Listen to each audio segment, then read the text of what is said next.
এগরায় ধান জমিতে উদ্ধার মহিলার অর্ধদগ্ধ মৃতদেহ।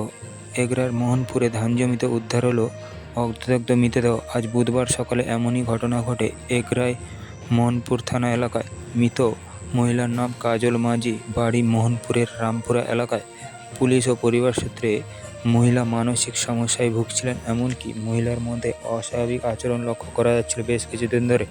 মঙ্গলবার দুপুরে বাড়ি থেকে বেরিয়েছিলেন। আজ বুধবার সকালে মৃতদেহ উদ্ধার হয় বাড়ির কিছু দূরে।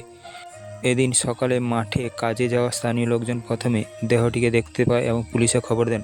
পরে পুলিশ মৃতদেহ উদ্ধার করে, যা অর্ধদগ্ধ অবস্থায়। পুলিশ দেহ উদ্ধার করে ময়নাতদন্তের জন্য পাঠিয়েছেন।